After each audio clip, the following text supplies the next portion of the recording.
김윤경의 생생경제. 안녕하십니까, 김윤경입니다. 오른다던 전기요금 얼마나 오를지가 오늘 발표가 됐습니다. 주택용이 2.7%, 그리고 산업용이 6.4%, 그리고 백화점 같은 일반용이 5.8%가 인상이 된다고 합니다. 산업용이 6.4%가 인상이 된다고 하면은 업계가 예상했던 것보다는 약간 높은 상승률입니다. 그렇지만은 싸다 보니까 이 전기로 보일러를 태운다, 이런 얘기가 나오는 그런 마당에 올릴 때가 되긴 됐다, 이런 여론이 대다수인 것 같습니다. 그렇지만은 또 2.7% 올린다는 주택용 쓰는 입장에서도 심리적인 부담은 여전히 많습니다. 특히 누진제 같은 경우에는 이번에 개정이 안 됐고요. 추가적으로 사회적 합의를 이룬 뒤에 또 한다고 하니까 그런 것들을 감안을 한다면은 주택용은 또 얼마나 또 부담이 될지도 걱정입니다. 어제도 이 시간에 산업용 전기요금 짚어보면서 말씀을 드렸었지만은 이런 단기적인 올리고 내리는 이런 방안 말고 좀 수요 예측도 제대로 해서 맨날 모자란다고 위기감 조성하지도 말고 또 불균형했던 요금 체제도 어느 정도 좀 균형을 더 찾아가야 되지 않을까 싶습니다. 오늘 경제 핫 이슈 두 가지 마련했습니다. 첫 순서에서는 등기임원의 보수를 공개하도록 해놨더니 등기를 하지 않고 이런 꼼수들이 등장을 한다고 해서 이 부분에 대해서 좀 자세히 짚어보겠고요. 3부에서는 오늘 또 큰 관심사였습니다. 국무회의 통과한 기초연금 최종안 이모저모를 꼼꼼하게 따져보고 어떤 문제가 있는지 그런 시간을 좀 마련하도록 했습니다. 잠시 후에 김윤경의 생생경제 1부 시작하겠습니다.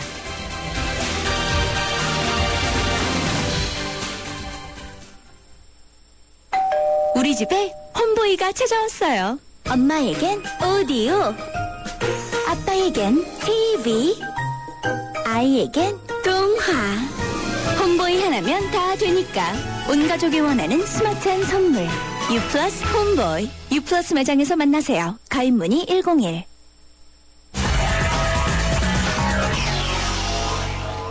네, 오늘 증시 알아보겠습니다. 신한금융투자 곽상준 팀장 연결돼 있습니다. 팀장님 안녕하십니까? 네, 안녕하십니까. 곽상준입니다. 예, 오늘 기분 좋은 오름은 코스피밖에 없는 것 같아요. 장중에 네, 2030선도 돌파한 것 같던데. 네, 아주 활기찬 모습 아침부터 보여주면서요. 네. 장중 고점 부근에서 장을 마감하는 아주 강세 흐름 보여주었습니다. 네.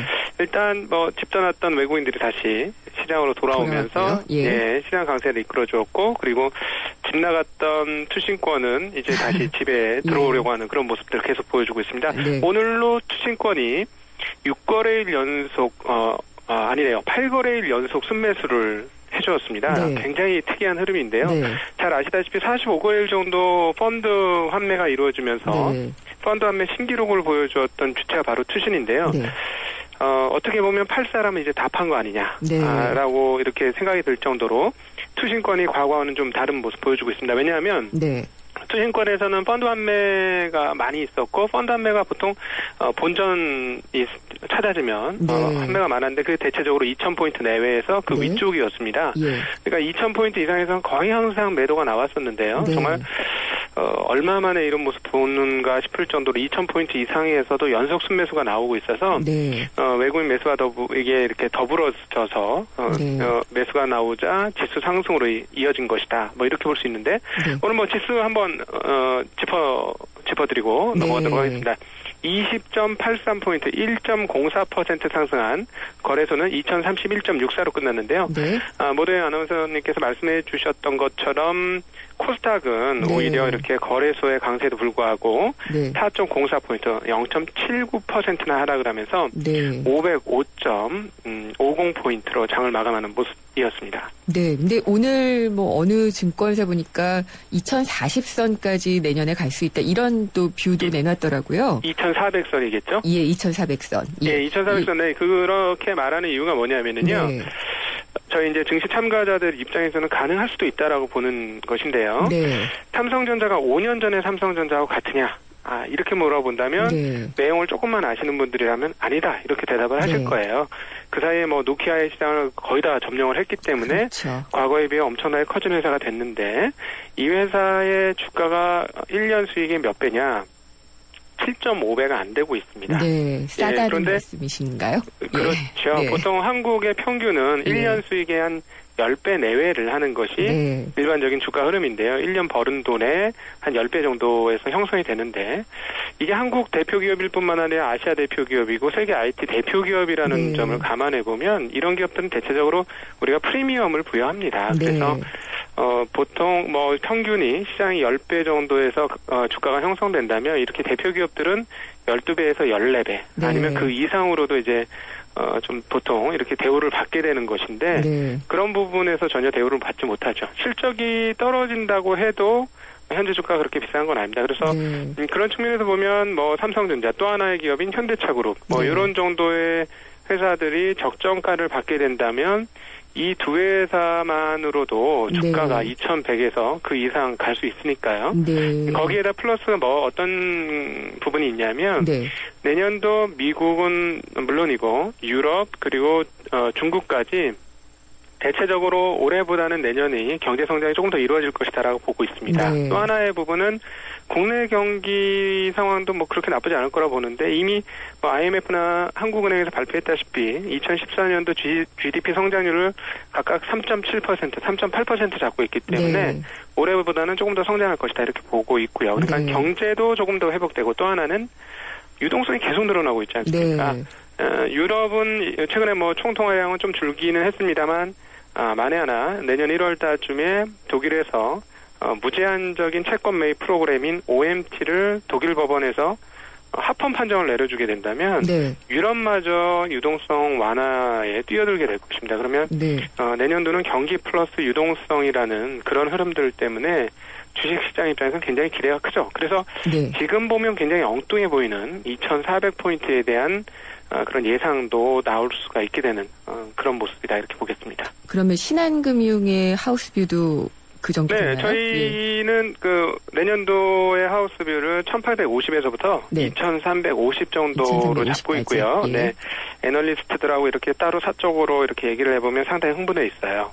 그렇군요. 왜냐하면 내년 시장이 좋을 것이다 이렇게 보여지는데 이제 개인 투자자분들은 이 방송을 통해서 여러 번 언급을 드렸습니다마는 일반적 개인 경기가 너무 나쁘니까 어떻게 주식시장에 올라갈 수 있을 것이냐 이렇게 자꾸 의문을 가지실 텐데요.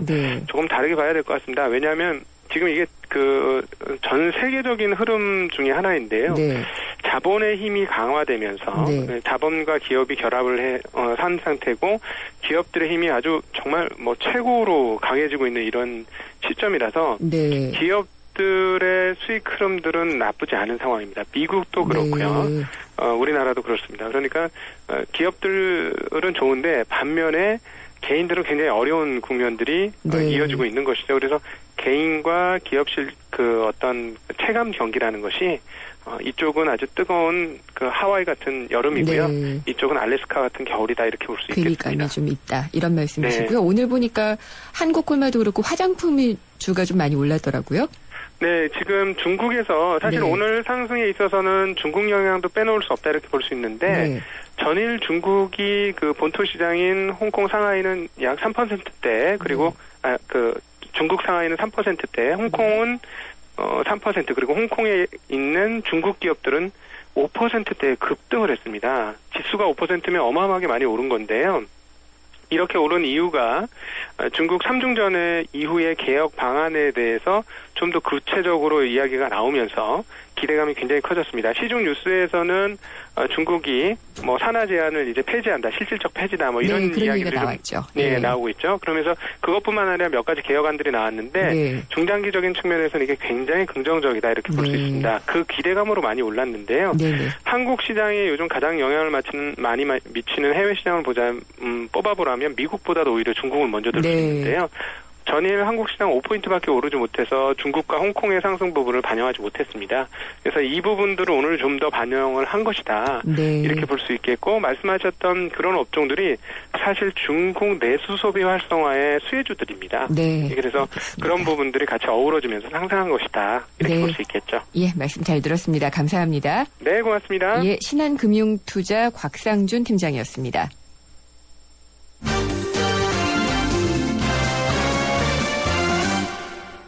네, 오늘의 경제 뉴스 정리해 보겠습니다. 한국일보 이성철 산업부장 연결합니다. 안녕하십니까? 안녕하세요. 예, 전기료 인상된다고요? 네, 네, 서민들한테는 별로 반갑지 않은 소식일 것 같은데요.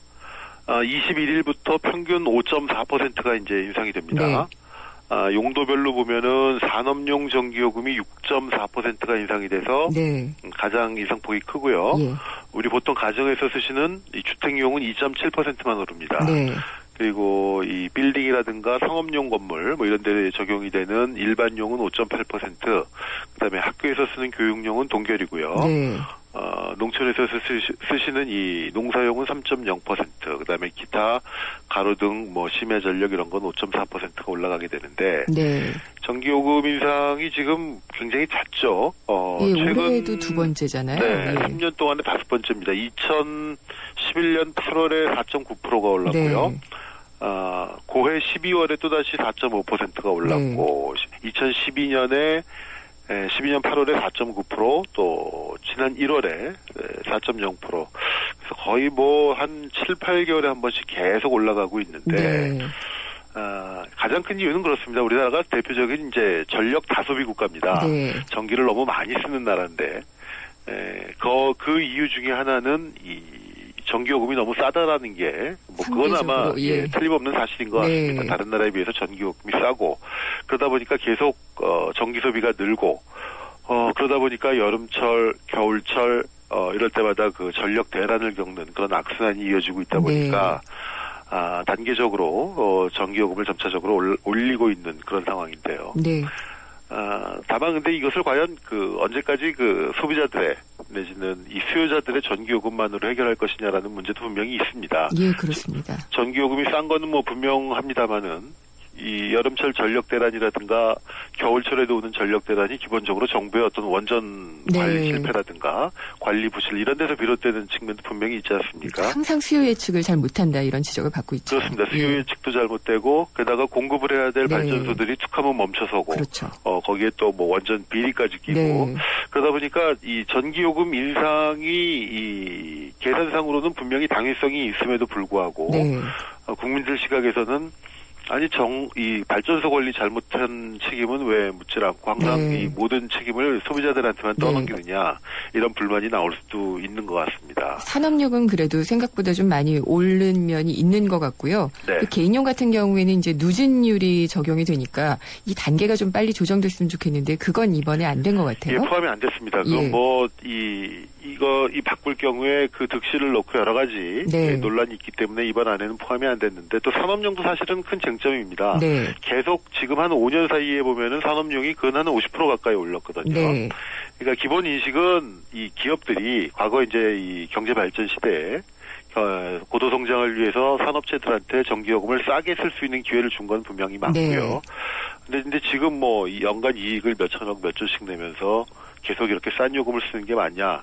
그런 차원에서 이제 계속 올리고 있는데 기업들은 기업들대로 이미 산업요금은 원가 이상으로 다 올라간 상태고 또 모든 것을 이렇게 기업들한테만 부담을 지을 경우에 기업들의 경쟁력이라든가 수익성 악화 불가피하다 이렇게 얘기가 나오고 있습니다. 그러니까 이 전기요금 인상이 작은 부분인 것 같지만 국민들도 기업체들도 사실 이 모두가 불만인 그런 상황인데 합리적인 좀 조정이 계속적으로 단순히 이 요금만 가지고 문제를 풀 것이 아니라 큰 틀에서 아마 구조 개편이 계속적으로 이루어져야 될 것 같습니다. 네, 말씀해 주신데 적극적으로 동의를 하고 있습니다. 예, 또 LIG 그룹이 LIG 손해보험을 판다 이런 얘기가 나왔는데 왜 파는 거죠? 아시다시피 지난번 LIG 건설 사태 때 LIG 건설이 쓰러진 그 법정 관리에 들어갔는데 그 당시에 LIG 그룹이 이 쓰러질 회사의 회사채를 팔았죠. CP. 예, 그렇습니다. CP하고 그러다 보니까 그걸 모르고 산 이 소비자들이 엄청난 피해를 봤습니다. 이번 동양그룹 사태하고 좀 비슷한 모양새였는데요. 그래가지고 그 LIG 그룹의 이 구자원 회장 또 그 아들 이렇게 지금 실제로 구속까지 되는 일이 있었고 법정에서 어쨌든 물론 투자라는 것이 투자자 본인의 책임 부분도 분명히 있지만 이번 문제는 회사가 이 투자자들을 속이고 판 그런 부분이 있기 때문에 그 피해를 다 보상을 하겠다 그렇게 얘기를 했습니다. 근데 LIG 그룹이 그 피해 보상을 할 돈이 없고 네. 결국 LIG 손해보험이라는 가장 큰 계열사를 팔아서 예. 그 돈으로 소비자들에게 보상을 하겠다 이렇게 얘기를 한 겁니다. 하면 어느 정도나 나온다고 하나요? 지금 이 LIG 그룹의 구자원 회장 일가, 네. 구씨 일가가 가지고 있는 지분율이 전체적으로 한 21% 정도 된다고 합니다. 네. 근데 이제 그거를 다 팔면은 한 3,800억 원 정도가 조달이 가능하다고 그래요. 네. 근데 이제 피해를 보상해야 될 규모가 1,300억 원 정도니까. 네. 네, 뭐 원래는 2,300억 원을 좀 마련하려고 여러 가지 방법을 찾아봤는데 갑자기 이 돈을 빨리 마련할 방법이 없다 보니까 결국 네. 주력 계열사, 주력 중에 주력이라고 할 수 있는 이 손해보험, LIG 네. 손해보험 업계 4위 업체인데 네.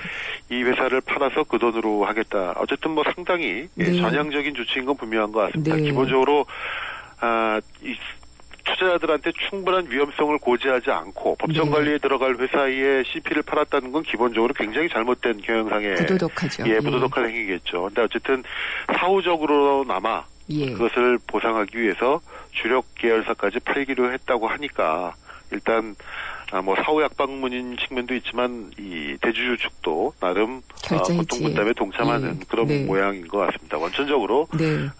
이런 비극이 계속되지 않으려면은 이런 사기성 CP 발행이라든가 이런 건 하지 말아야 되겠죠. 네. 그래서 동양 사태도 또 어떻게 마무리될까 좀 근데 궁금해지는 동양은 있고요. 지금 예. 뭐 이렇게 얘기했으면 어떻습니다만 팔 수 있는 데가 없습니다. 예, 맞습니다.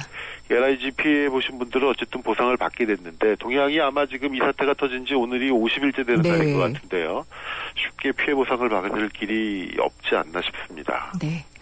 그리고 KDI가 내년 한국 경제 성장률을 발표를 했는데 정부나 한은보다 약간 낮은 것 같아요. 3.7%. 예. 오늘 내놓은 경제 전망치를 보니까 내년 성장률을 3.7%로 봤습니다. 네.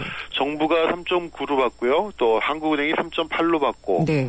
그러니까 정부는 한국은행보다는 약간 낮은. 네. IMF가 3.7이니까 대충 거의 비슷한 비슷한. 수준입니다. 예. 3.8을 3.7이면은 별로 나쁜 숫자는 아닌 것 같은데요. 네. 아무래도 이제 작년 올해가 계속 부진했기 때문에 회복되는 측면도 있고 또 어떤 기술적인 반등 측면도 좀 있는 것 같습니다. 네. 전체적인 내년 흐름을 보면 상고하저가 될 것 같다고 하는데요. 네. 상반기가 3.9%, 하반기가 그거보다 조금 낮은 3.5 정도로 본 것 같습니다. 네. 의미 있는 차이는 아닌 것 같고요. 네. 가장 중요한 게 내수 쪽인데 네. 내수는 올해 예상이 지금 2% 성장인데요. 민간 소비가. 네. 내년은 3.6까지 봤으니까 그래도 내수도 내년에는 좀 살아나는 듯한 모습인데 기업들도 좀 투자를 한다고 하나요? 네, 그렇습니다. 설비 투자도 8.4니까 올해보다는 꽤 높아질 것 같은데 네. 중요한 건 근데 이 체감 경기입니다. 네. 이 지표상으로는 아무리 이렇게 간다 하더라도 기본적으로 이 고용 부진에 따른 이 체감 경기 부진이 계속되고 있기 때문에 네. 국민들이 글쎄요 3.7, 3.8을 과연 느끼실 수 있을지는 여전히 불투명해 보입니다. 그렇습니다. 그런 부분이 해결될 수 있으려면 정말 온기가 다 돌아갈 수 있으려면 어떤 정책적인 그런 것들 전환도 좀 필요할 것 같은데. 가장 중요한 건 일자리가 아닌가 싶습니다. 맞습니다. 네. 예, 감사합니다. 네. 예, 한국일보 이성철 산업부장이었습니다. 요정 씨, 어떤 보험 드셨어요? 전 MG 새마을금고보험이죠. 짝짝짝 발짝 행복한 보험. 짝짝짝 바짝 가까운 보험. 짝짝짝 깜짝 놀라운 보험. 한국인의 행복 단짝. 메이크크 MG 새마을금고보험. 달리고 싶은 유럽 탑10 개표 결과입니다. 프라하 스쿠터 투어가 선전을 한 가운데 알프스 산악열차를 제치고 1위는 압도적인데요. 내가 사랑한 유럽 탑10 투표 결과는 travel.koreaneer.com에서 대한항공 유럽 11개 도시 최다 노선 운항. Excellence in flight. Korean Air. 네, 생생경제 일부 함께했습니다. 내년부터 상장사의 등기 임원은 보수를 의무적으로 공개를 해야 되는데요. 그러니까 다른 말로 하면은 등기가 안 돼 있는 미등기 임원은 보수를 공개하지 않아도 됩니다. 그러니까 하나 둘씩 등기 임원 자리에서 좀 빠져나가는 그런 꼼수를 좀 보이고 있는데 뭔가 좀 구린 게 아닌가 이런 생각이 좀 들기도 합니다. 그렇다면은 이 제도가 과연 실효성이 있느냐 이런 얘기가 나오고 있는데 잠시 후 2부에서 다뤄보도록 하겠습니다. 우리 동네가 활짝, 우리 모두가 활짝. 도시 한가운데 안 쓰던 공간을 활용해서 짓는 친환경 복합 주거타운. 행복주택이 찾아갑니다. 직장은 훨씬 가까워지고 신혼부부나 대학생에겐 집값 부담이 줄어들고 모두가 신나고 활기찬 우리 동네. 기대하세요. 당신의 가장 가까운 곳으로 행복주택이 찾아옵니다. 행복이 활짝. 이 캠페인은 국토교통부와 LH, 코레일, 한국철도시설공단이 함께합니다. 문화인사 60인이 선정한 올해 콘서트 1위. 올해 최다 도시공연 황익동원 1위. 저력의 가왕 조용필 그가 돌아온다. 11월 30일과 12월 1일 인천 삼산 월드체육관을 시작으로 12월 13일부터 15일까지 서울 올림픽공원 체조경기장 그리고 부산과 대구에서 여러분을 만납니다. 2013 조용필 전국 투어 콘서트 헬로 앵콜 공연. 티켓 예매는 인터파크 1544-1555.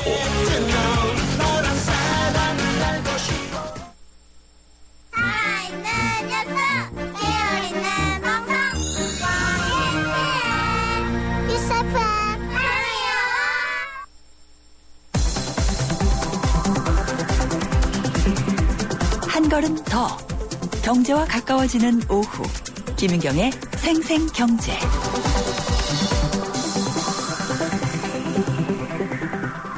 세상의 베이스가 되다 포스코 협찬으로 김윤경의 생생경제 2부 시작합니다. 생생경제 참여 방법 알려드리겠습니다. YTN 라디오의 새로운 앱 예스 또는 짧은 문자는 50원, 긴 문자는 100원이 부과되는 휴대전화의 우물정에 0945번 그리고 트위터 YTN 이코노미 또 웹사이트로 의견을 남겨주셔도 됩니다. 청취자 여러분의 많은 의견 기다리겠습니다. 현대증권이기에 가능한 혜택. 스마트 에이블로 한 달에 한 번 스마트폰 주식 거래를 한다. 통신비를 받는다. 금융상품 거래를 한다. 평가 금액에 따라 통신비 혜택을 더 받는다. 2013년엔 쭉 모두 모아 통신비 이벤트. 자세한 내용은 홈페이지에. 에이버 현대증권. 투자 손실에 유의하세요. 나랑 결혼해줄래? 내 속까지 풀 스테인리스로 건강하고 깨끗하게 지켜주고 아껴주고 싶으니까 쿠쿠 풀 스테인리스 2.0 에코. 매일 너와 쿠쿠하고 싶어. 쿠쿠. 김윤경의 생생경제. 네, 저희 생생경제에서도 짚어봤지만은 내년부터 자본시장과 금융투자업법에 관한 법이 개정됩니다. 그래서 연봉이 5억 원이 넘는 상장사 등기이사 보수 공개가 의무화됐는데요. 기업들의 꼼수가 여기저기서 포착이 되고 있습니다. 그래서 금융당국도 이 보수 공개 제도가 좀 문제가 있다, 보완을 해야 된다라는 필요성을 역설을 하고 있는데 어떻게 이런 얘기가 나오고 있는 건지 상황을 한번 좀 고민을 해보도록 하겠습니다. 오늘은 경제개혁연대의 이지수 변호사님이 연결이 돼 있습니다. 변호사님 안녕하십니까? 예, 안녕하십니까? 예, 뭐 많이들 알고 계시기는 하는데요. 우선 내년부터 이 본격적으로 전개가 되는 상장사 등기임원 보수 공개 제도, 간단하게 어떤 제도인지 설명을 좀 부탁드리겠습니다. 예, 지난 5월 이제 국회에서 자본시장법을 개정을 하면서 네. 상장 회사에서 연봉 5억 원을 넘게 받고 계신 등기 임원에 대해서는 네. 지금까지 평균만 공개하도록 한 것을 네. 개별 공시하도록 법을 개정했습니다. 누가 얼마 받는지를. 예, 그렇습니다. 지금까지는 총액이 얼마였는지 이 정도만 공개를 했으면 됐지만 네. 이제 법률이 개정됐기 때문에 A라고 하는 임원이 얼마 받고 있다, B라고 하는 임원이 얼마 받고 있다, 이제 이런 것들을 개별적으로 공개하도록 법이 바뀌었습니다. 네, 근데 그러니까 이제 등기 임원 자리를 하나둘씩 내놓고 있더라고요. 최근에 오리온의 그 담철곤 회장 부부도 그랬던 것 같고, 이건희 회장은 원래 등기 임원이 아니었었고요. 네네. 글쎄요, 뭐 이것 때문에 등기 이사직을 사임했는지는 뭐 직접적으로 밝히고 있지는 않습니다만은 물론입니다. 시장에서는 많이 이제 그렇게 추측을 하고 있습니다. 근데 이제 이 법이 어떤 가지고 있는 한계 때문에 이제 그런 문제들이 발생을 하는데요. 법이 통과됐을 당시에도 논란이 많았던 부분인데 등기 임원 5억 원을 받는 등기 임원에 대해서만 공개를 하도록 법이 되어 있기 때문에 등기 이사직만 사임하면 공개할 필요가 없도록 되어 있습니다. 법을 엄격하게 해석을 했을 때. 그러다 보니까 이제 그 당시에도 이런 지금과 나타나고 있는 현상들을 우려했던 게 사실입니다. 네. 그래서 지금 보면은 재벌 총수라도, 그러니까 뭐 이건희 삼성전자 회장 같은 경우에도 그럴 거고요. 신세계도 그 정영진 부회장 같은 경우에도 엄마와 아들이 다 그런 것 같고요. 예, 다 제외가 되잖아요. 예, 그렇습니다. 원래 이제 통상적으로 저희가 알고 있기로는 상장 회사에서 가장 많은 연봉을 받고 있는 분은 대체로 지배주주 일가 내지는 총수가 될 것이다라고 추측을 하고 있는데 이제 지금 법이 등기 임원만 공개하도록 하다 보니까 실질적으로 모든 권한을 쥐고 있으면서도 그리고 또 많은 연봉을 받고 있으면서도 등기직만을 벗어나면은 이제 공개할 필요가 없다 보니까 지금 말씀하신 뭐 삼성의 이건희 회장이라든지 이재용 부회장, 신세계 정영진 부회장 이런 분들은 이제 그 공개를 하지 않도록 되어 있습니다. 네. 그래서 만약에 이런 경우들을 좀 합쳐서 그 평균적으로 이렇게 우리가 알고 있는 그 경영진들이 재벌 총수 일가 중에서 보수를 공개하지 않아도 되는 것이 어느 정도나 되는지 좀 파악이 되나요? 글쎄요, 뭐 지금 대체적인 통계를 보면은 상장회사 5개 회사 중에 그러니까 5명 중에 1명꼴 약 한 20% 정도 되겠죠. 그 정도만이 지금의 현 상태를 유지한다라면 공개를 해야 되는 거고요. 또 앞으로 이 법률이 시행됐을 때 또 추가적인 조치를 취하는 경우에 또 등기 이사를 사임하게 된다면 이보다 더 줄어들 가능성도 있습니다. 네, 지금 뭐 말씀을 서로 나누기는 했지만 뭐 이건희 회장, 또 아들인 이재용 부회장, 신세계그룹도 그런 것 같고요.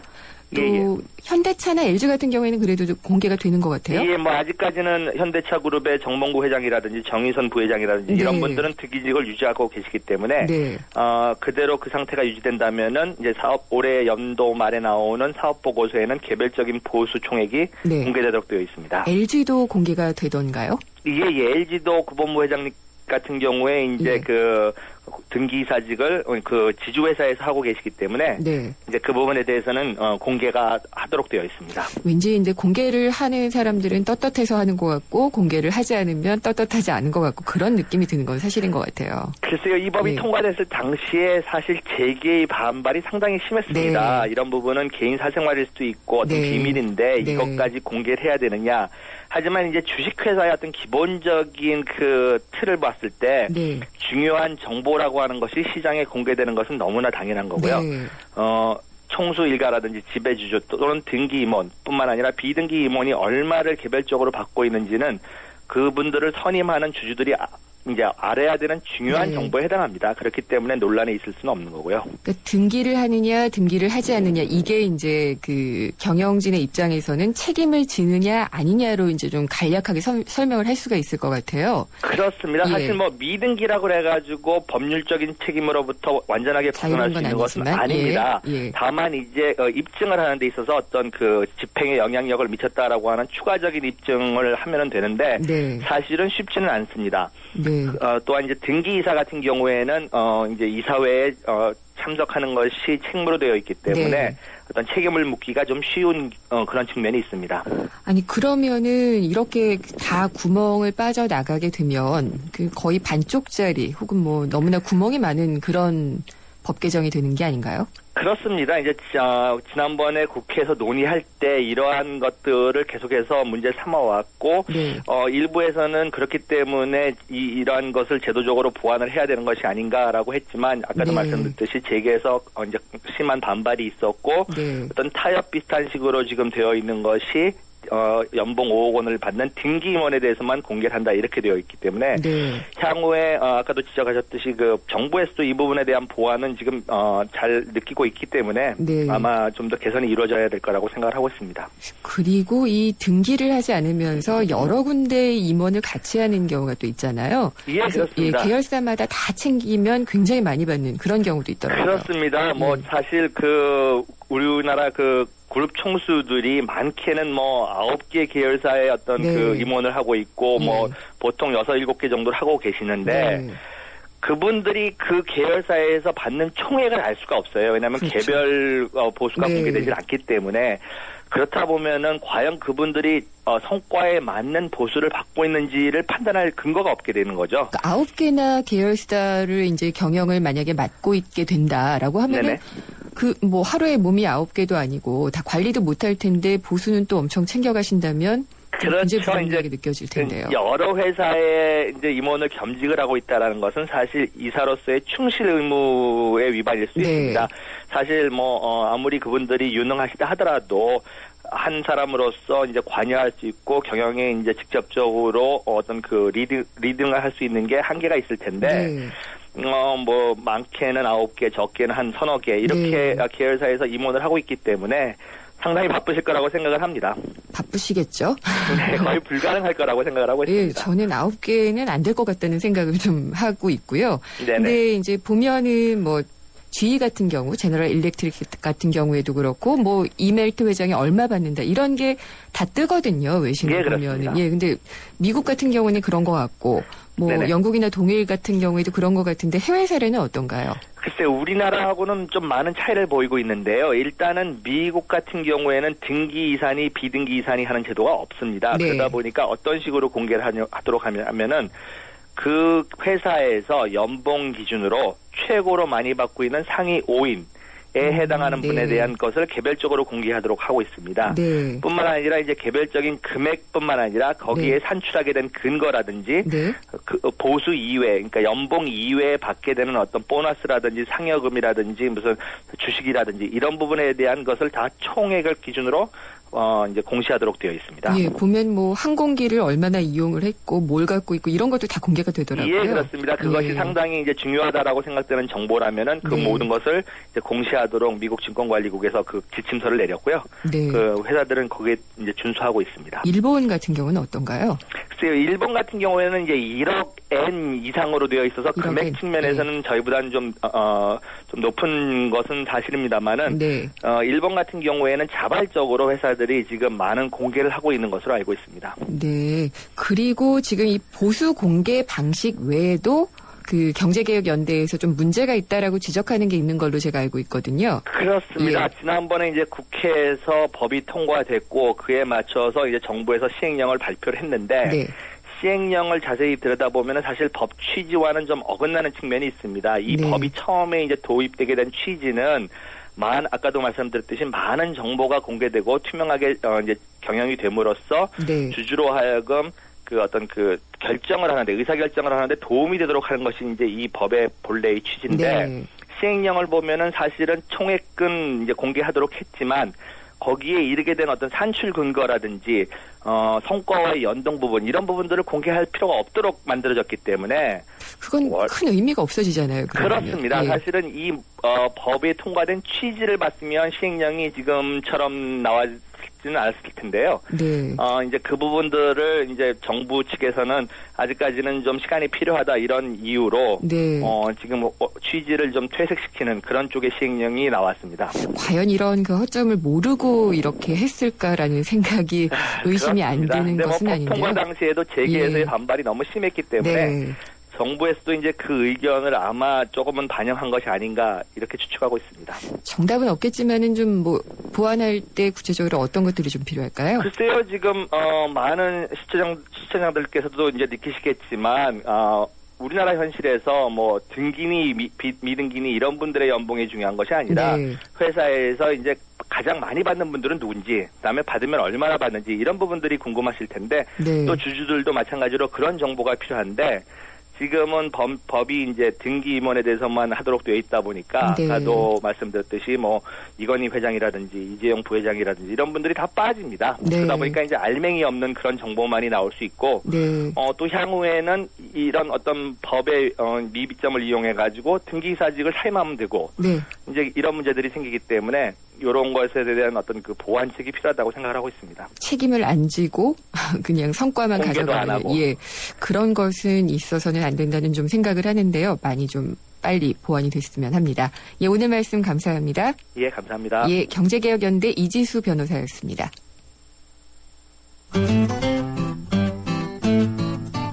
생생경제를 다양하게 만나는 방법.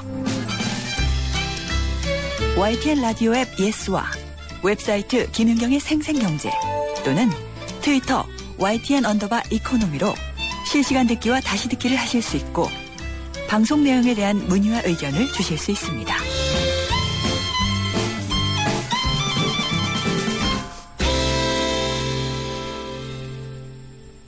IT로 보는 경제 시간입니다. 정보기술, IT가 상당히 발전을 하면서 우리의 생활은 상당히 많이 변하고 있습니다. 특히나 이제 좋은 것도 많겠지만은 디지털 장비가 너무 많이 발전을 하면서 개인의 프라이버시, 사생활이 없어지고 있다. 이런 얘기가 있는데요. 이 문제 좀 어떻게 바라봐야 될지, 또 해결 방법은 없는지, 이런 것들을 좀 자세히 알아보도록 하겠습니다. IT 칼럼니스트로 부지런히 활동하고 계시는 한양대 컴퓨터공학과의 김인성 교수님 전화로 연결돼 있습니다. 교수님 안녕하십니까? 네, 안녕하세요. 예. IT가 발전하면서 정말 그 조지 오웰의 1984년에 나오는 빅브라더 세상이 된 것 같다. 이런 생각들이 좀 많이 듭니다. 네. 실제로 CCTV를 보면은 내가 다 가는 동선마다 다 있다. 뭐 이런 제가 소식도 좀 들었던 것 같아요. 네네. 예, 어떤 것들이 우리를 감시하고 있다라고 볼 수 있을까요? 일단 뭐 예를 들어서 최근에 그 원세훈 국정원장 네. 집에 이제 화염병 던진 사건. 네. 거기서 어떤 그 국정원에서 그 범인이라고 주장했던 그런 사람의 동선을 예. 거의 뭐 화염병 던지기 전 예. 몇 시간 전부터 던진 2시간까지 이렇게 지나다니는 모든 길에 있는 CCTV를 확보해가지고 네. 거의 동선을 이제 그 완벽하게 그려낸 그런 사례가 있죠. 네. 뭐 그런 것뿐만 아니고 이제 지금 우리가 쓰고 있는 뭐 그 하이패스라든지 네. 뭐 신용카드 사용 기록, 네. 버스 카드도 마찬가지고요. 네. 그리고 뭐 심지어는 인터넷 사용 기록이나 IP 검색 기록, 네. 그리고 휴대폰 같으면 이제 기지국 정보에다가 통화 내역, 네. 그다음에 스마트폰에 또 GPS 정보가 있고 뭐 네. 이런 것들이 있는데요. 예를 들어서 어떤 사람이 그 스마트폰을 잃어버렸는데 그 죽은 사람이 그걸 가지고 자기 얼굴 사진을 찍었어요. 네. 그게 자동적으로 그 인터넷 클라우드에 올라가가지고 그 원주인이 이제 누가 훔쳐갔구나를 알아가지고 범인을 네. 잡은 뭐 그런 사례도 있죠. 그건 또 좋은 경우로 귀결이 네네. 되는 것 같기는 한데. 네, 그렇죠. 근데 어쨌든 좀 두렵기도 해요. 요즘에는 이제 교통카드도 전국 하나로 쓴다 뭐 이런 얘기가 나왔을 때 저는 좀 두렵더라고요. 네네. 제가 어디를 가는지 정말 다 알 수 있게 되니까. 근데 그래서 요즘 이 블랙박스 기록을 사고 파는 사이트도 있다 이런 얘기가 있어요. 예, 자동차 네, 블랙박스 맞습니다. 같은 경우에. 예. 그 어떤 뭐 교통사고가 나든지 그러면 이제 네. 목격자가 필요한데 네. 그게 목격자로 가면 이제 귀찮고 그러니까 되게 네. 안 하잖아요. 예. 그래서 이제 그 우연히 지나가다가 그 블랙박스 내가 가지고 있는 네. 차에 블랙박스가 찍혔을 경우도 사람들이 이제 그걸 가지고 알려주거나 그러질 않는단 말이죠. 네. 근데 그게 귀중한 정보가 되는데 그걸 사람들이 그 우연히 찍힌 것도 좀 적극적으로 알리게 만들기 위해서 네. 인터넷 사이트가 있습니다. 거기서 네. 내가 뭐 몇 시에 어느 곳에서 내가 사고를 당했는데 그때 네. 뭐 이렇게 찍힌 게 있느냐라고 올리면은 그걸 찍은 사람이 그거를 내가 가지고 있다. 뭐 네. 얼마 정도 그 돈을 달라 그러면은 그 돈을 지불하고 이렇게 사가지고 증거로 활용할 수 있고 뭐 그런 데도 있습니다. 근데 이게 법적으로는 가능한 거는지는 모르겠네요. 예. 목격자가 가진 어떤 증거니까 네. 그게 또 관련된 사람이 사가는 거니까 큰 문제는 없죠. 예, 선의서라면 문제가 없을 것 같고요. 네네. 근데 우리 또 SNS 상당히 좀 많이 하고 아까도 말씀하셨지만 바로 이제 클라우드에 사진이 올라가서 그 훔쳐간 사람을 알 수 있었다 이런 네네. 얘기가 나왔는데 정말 정보가 너무 많이 노출돼 있다 이런 생각이 좀 들어요. 네네. 예. 그 SNS 같으면 이제 자발적으로 실명제를 하는 그런 거잖아요. 네. 그래서 뭐 내 신상 정보가 다 노출되고, 네. 그다음 내 친구 관계로 이제 내가 어떤 사람인지 다 알려지고, 네. 뭐 그런 어떤 기호까지 알고 수 있기 때문에, 네. 예를 들어서 이제 뭐 외국의 경우에 이 사람이 비 오는 날 네. 뭔가 이렇게 쇼핑을 좀 많이 한다. 네. 그다음에 금요일이 되면은 그 어떤 평소 쓰는 돈보다 좀 더 쓰더라. 네. 라고 하는 게 이제 알려지면은 네. 이 사람이 가는 모든 웹페이지에 이 사람이 사기에 좀 부담되는 네. 그런 어떤 예를 들어서 뭐 여자 같으면은 뭐 여성분이면 다이아몬드 네. 광고를 붙인다든지 네. 이제 평소에는 그거에 대해서 별 신경 안 쓰지만 네. 비 오는 금요일이면은 네. 그거에 대해서 이제 관심을 가질 가능성이 높아지죠. 아유, 전 비 오는 금요일이라 그래서 또 안 좋은 얘기 하신 줄 알았어요. 그런 식으로 예. 이제 개인 정보를 활용하고 그렇게 네. 하고 있습니다. 예. 근데 만약에 그걸 정말 악의로 이용을 하게 되면은 범죄를 저지르기 위해서 비 오는 금요일에 이 사람이 어떻게 움직인다라는 것도 좀 파악할 수 있지 않을까요? 네네. 예. 그런 비슷한 사례는 그 예전에 이제 그 강원도에서 여대생이 살해되었는데 네. 그게 이제 그 아직 그 언론에 보도되지 않고 그런 수사 중인 내용인데 네. 범인이 이제 궁금하니까 네. 이제 검색 포털에다가 뭐 강원도 살인 사건, 네. 그다음에 강원도 여대생 살인 사건 네. 이렇게 치다가 정보가 안 나오니까 결국 그 이제 여자의 이름을 치는 그렇게 되면은 예. 알려지지 않은 사건인데 네. 그 여자 이름과 살인 사건이라고 치는 사람이 범인일 확률이 굉장히 높죠. 네. 네, 그렇게 해서 범인을 잡은 사례가 있습니다. 근데 이게 사실 사생활 문제라는 게 IT 기술이 발달하고 또 우리가 네트워킹을 하기가 쉬우니까 개인들이 또 사용을 하게 되는데 네네. 우리는 꼼꼼하게 사용한다고 하지만은 기술에 있어서 더 우위에 있는 그러면서 좀 악의를 가진 사람들이 이 꼼꼼하게 관리 못하는 것을 또 캐가서 문제를 발생시킬 수 있는 그런 게 좀 문제가 되는 것 같은데 네네. 개인의 차원에서 할 수 있는 관리라는 거는 좀 한계가 있는 것 같아요. 그렇죠. 예. 아무리 뭐 자기가 열심히 해도 그 어떤 시스템적으로 움직이는 거는 네. 확인하기가 힘들어요. 예를 예. 들어서 페이스북에 어떤 그 모임이 있잖아요. 네. 내 개인 페이지 말고 그런 네. 모임에는 올라온 글이 자동적으로 메일로 다 전송이 됩니다. 네. 그러면 이제 내가 글을 하나 올렸는데 이게 좀 일반인한테 알려지면 안 되겠다 싶어서 네. 지웠단 말이에요. 예. 근데 이미 그런 페이스북의 동호회 회원들한테는 메일로 다 간상되기 때문에 되돌리지 못하는 거죠. 어디선가는 그게 새고 있을 수 있는. 그렇죠. 네. 네. 그러니까 시스템이 그렇기 때문에. SNS 하시죠? 네, 저도 하고 있죠. 예. 근데 이게 개인 뭐 지인들로만 한정을 해도 정말 말씀하신 대로 그렇게 모임에 뭔가 고지가 된다든지 예. 이런 건 정말 어쩔 수 없는 것 같아요. 그렇죠. 자동으로 시스템이 하기 때문에 네. 되돌리기 힘든 경우가 많습니다. 저는 사진을 안 올렸는데 제 친구가 사진을 올리면서 저를 태그를 했다든지 예. 그런 경우도 있고요. 그렇죠. 예. 네. 근데 그래도 좀 안전하게 내 정보를 지킬 수 있는 방법, 그러니까 좀 안전을 꾀할 수 있는 방법이 있다면 어떤 것들이 있을까요? 네. 일단 뭐 정말 개인적인 어떤 그런 정보들은 원천적으로 올리면 안 되고요. 네. 그 뭐 아무리 좋을 때라 그래도 네. 가족 사진을 올린다든지 네. 그런 거 함부로 올리고 그러면은 그게 이제 어떤 소위 신상 털기 이런 데서 이제 네. 그게 드러나면은 또 예. 피해가 갈 수 있으니까. 네. 그리고 사용하지 않는 어떤 게시판에 있는 글 같은 거는 좀 가능한 지우고. 네. 그다음에 뭐 개인 정보가 들어있는 어떤 뭐 구매 정보라든지 이런 네. 것들은 그 중고품 거래 같은 게 끝나고 나면은 좀 가능하면 지우든지 이런 것들이 중요하죠. 지금 말씀하신 예. 거는 그냥 게시판에 글 올리는 정도를 말씀하시는 거죠? 저희가 네, 로그 기록까지는 없앨 수가 없잖아요. 예. 예. 그러니까 그런 것들도 정말 그 위험한 정보가 있으면은 네. 검색을 통해서 보통 이제 자기 이름 쳐보고 하면 나오거든요. 네. 그런 것들은 그 검색 업체에다가 요구해가지고 지워달라고 하고 그런 걸 해야 됩니다. 예. 근데 보통 이제 일반인들은 뭐 크게 위험한 건 없으니까 네. 그냥 넘어가는 경우가 많은데 네. 혹시라도 뭐 잘못된 것들은 적극적으로 그렇게 해야 되죠. 아니 그러면은 뭐 SNS도 하지 말고 그냥 뭐 폐쇄적으로 좀 살아야지 되나 이런 생각도 좀 들기도 하고요.